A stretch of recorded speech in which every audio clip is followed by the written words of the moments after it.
Hey y'all, Tanya here. The Bible talks about how Jesus was a man of sorrows. He was acquainted with sorrow and grief.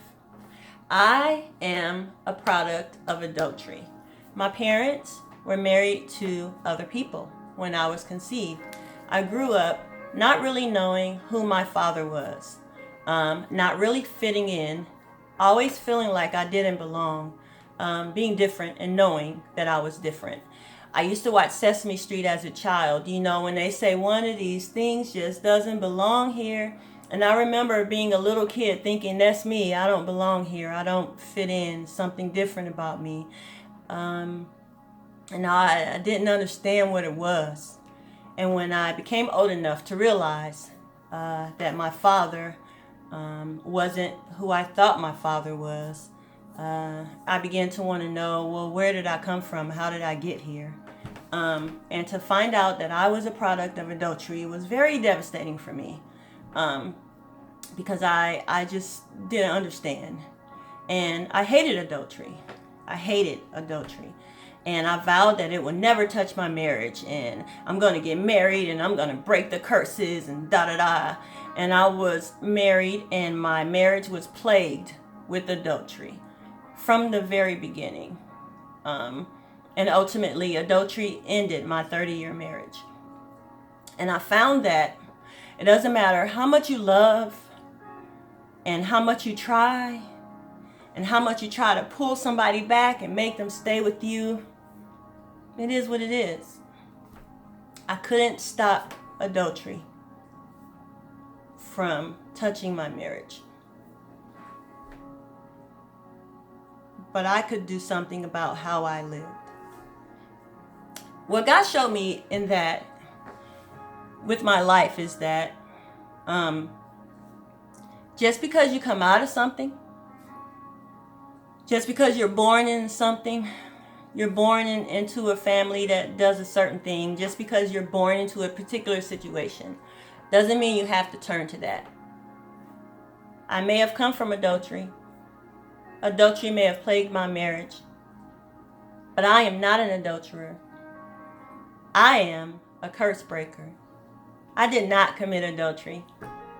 And when times got hard and difficult for me, when I experienced my sorrow and heartbreak, God is a God of the hills and the valleys. When I went through my valley time, I clung to Jesus. There was a man that was born blind, and they asked Jesus, Rabbi, why was this man born blind? Did his mother sin? Did his father sin? Jesus said, no, this man was born blind so that God's glory could be shown at this time. My life is a reflection of God's glory.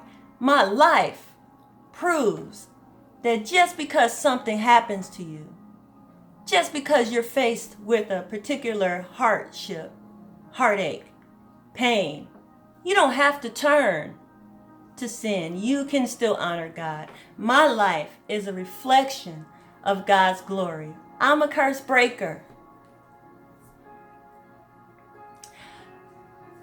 I've always been called to ministry. I was chosen. And when God called me to ministry, He showed me exactly what I'm supposed to do. A lot of people don't know exactly what they're supposed to do, but He showed me exactly. And I didn't want to do it. I was disobedient. I was stubborn. I wouldn't obey God. Well, I dabbed my foot in ministry. I carried the titles. A little dip there, preaching here and there, but I wasn't really obedient. Now I am. I understand that my heartache is where my ministry will be birthed. I get it. Joseph was betrayed by his family.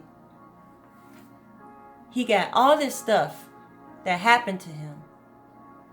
He didn't understand what was happening and why. I didn't do anything wrong. Why, God? Why is this happening to me?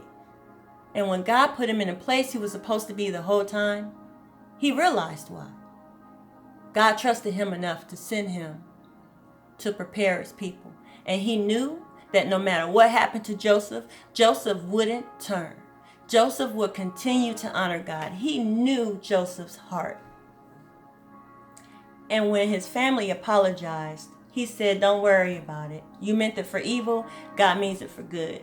And I understand that everything that has ever happened to me up to this point was meant for God's good.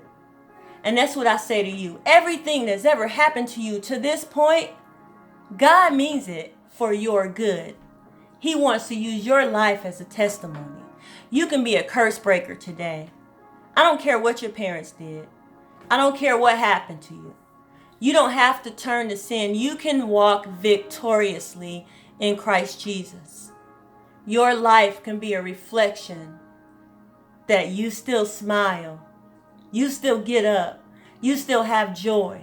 That the joy of the Lord is your strength. And no matter what happens, the Lord loves you. Nothing can separate you from God's love. Not even death. Not the death of a person, not the death of a relationship, not the death of your dreams and hopes and what you thought would be. Nothing can separate you from God's love. He's got a plan for your life. And I encourage you to embrace his plan. Please be obedient. Doesn't guarantee that bad things won't happen to you. But being obedient guarantees that God's purpose for your life will be accomplished. I love you. The Lord loves you. Be encouraged.